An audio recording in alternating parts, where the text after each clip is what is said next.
Hey guys, Muck here. Today I'm going to do a video on doing a brisket point in the oven.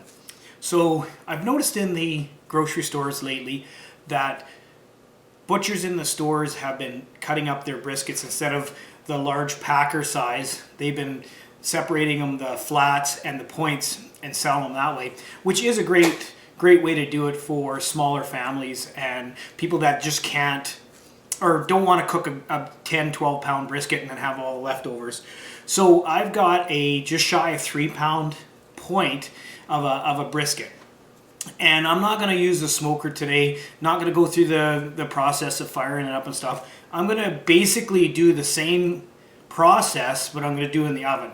Now there are some advantages about doing it in the oven, and that would be your temperature stays the same. So today we're going to cook in the oven at 250 degrees, and it's going to stay at 250 degrees. It's not going to fluctuate what a lot of smokers will do depending on the outside temperature. If it's cold out, sometimes it draws your smoker down, or it depends on what type of fire source that you use for your smoker. So, but anyways, we're going to do it in the oven today. And I am going to season it basically the same way. I'm going to cook it uncovered in the oven. So I'm going to have it onto a drip tray like this that has holes in it so that it'll get air circulation around, but the drippings will fall down into that pan and not get inside the oven. So what I'm going to be using here today is the same normal stuff that I always use. Granulated garlic, a little bit of salt, black pepper, and I am going to try a new stuff that I've heard lots of good things about. It's a buttery steakhouse. I'm just going to put a little bit of that in and put it on my brisket. So if you watched my videos in the past, you know that I like to use just regular yellow mustard as my binder.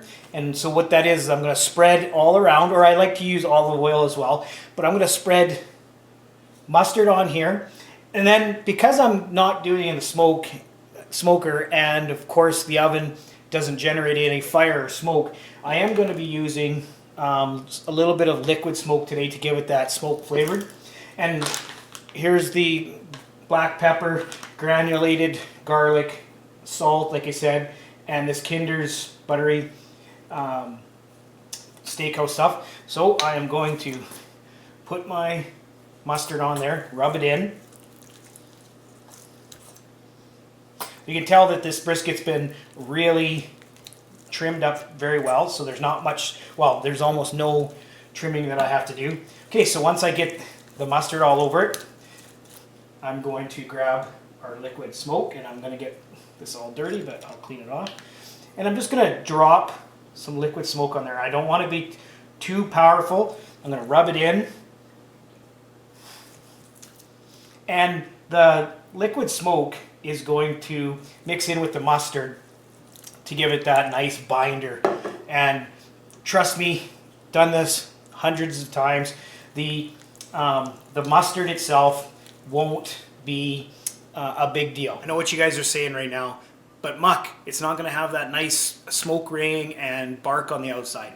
You know what? That is true. It is going to have, with the liquid smoke, it is going to have a little bit of a smoke flavor to it.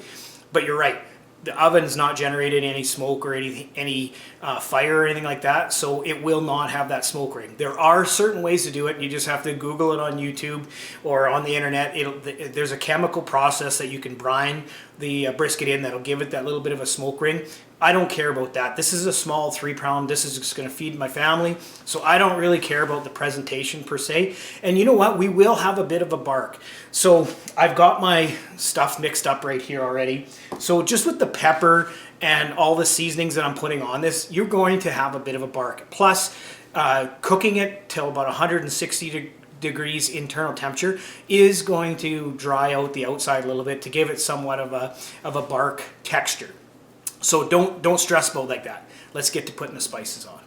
Okay, so I got my spices all mixed up, all the stuff that I mentioned earlier. And what I'm going to do is I'm going to shake this on. I shake it from about 8 to 10 inches high so that it mixes it just perfectly. If you go too close, it'll fall into one spot. And I want this to mix around good. So because I want this to have the appearance of a bark, I'm going to make sure it's very liberally covered.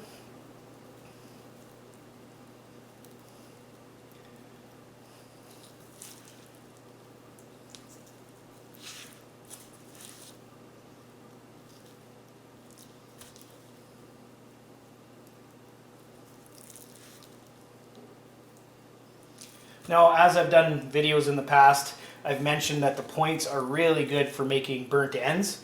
So even with this process, with a small 3-pound point like this, you could basically smoke it or cook it in the oven and turn it into burnt ends, but we're not going to do that today. Okay, so as you can see, I got really good coverage on my brisket. Now, there's not much, if any, of a fat cap on this because the butcher at the grocery store already trimmed a lot of it off.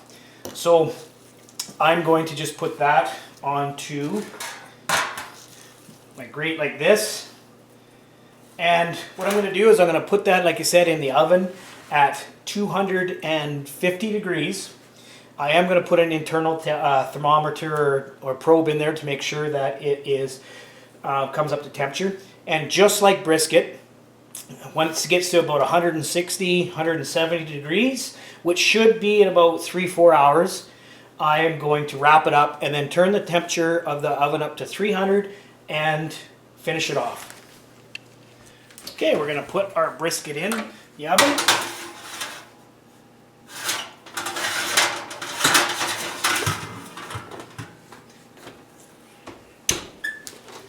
All right, now that my brisket's in the oven, I'm just going to leave it alone and let it cook for approximately 4 hours. I didn't put a probe in just yet, but I will in a couple hours. I'll stick a probe in the thickest part of that point. Once it reaches 165 or 170 degrees, which should be 3 to 4 hours, then I'm going to take an aluminum pan like this and I'm going to put it in there. And I am going to cover it with tin foil. I might even put a little beef broth in there. And then I'm going to take that pan that it's cooking on right now and the drippings that go down into the bottom of that pan, I'm going to take that and I'm going to put it on the oven, the oven top, and I'm going to add a little bit of water and I'll mix that around. And there's going to be a cool trick that I'm going to tell you why I do that with that stuff, more than just the flavors. Stay tuned.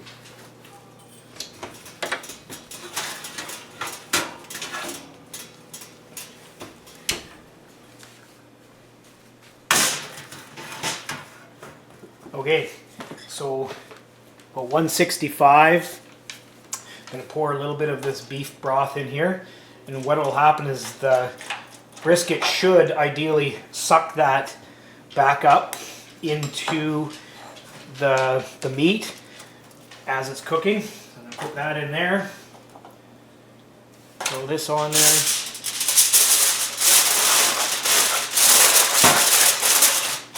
I'm going to wrap this up now. So what this is going to do is obviously it's going to protect it from the direct heat of the oven. I'm going to once again put this in there. Get it back in the oven. Going to bump up my temperature to 300. And in a couple hours it should be to around that 195 to 203. That'll be perfect. Okay, so I know that you're going to ask, because I get this all the time, and I always forget to do this when I'm actually putting it on. How much of what did I use?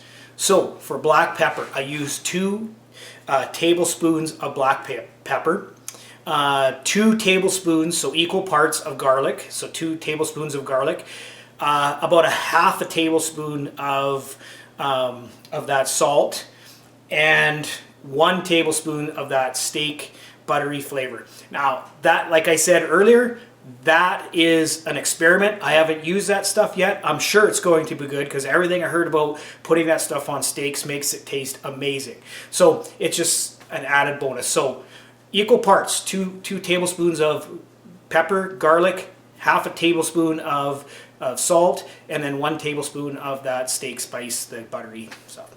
Anyways, because I always forget that. So that's all you need.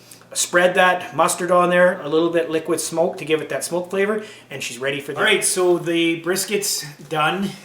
total cooking time was just shy of 6 hours. About 3 hours uncovered to get it to that 165 where we took it out of the oven, and now it's finished. So I am going to take it out and cut it, and I'm going to talk about this juice that I mentioned earlier. So as you can see, the brisket lost quite a bit of its size. That's to be expected when you cook them slow like that.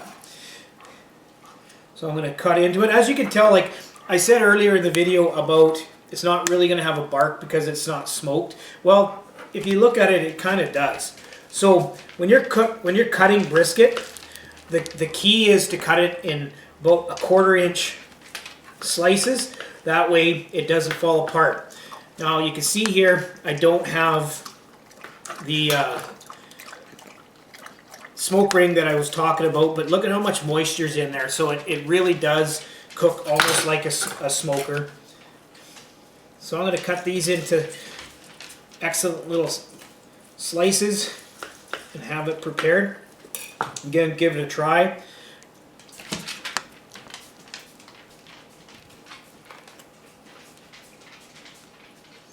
Very, very flavorful.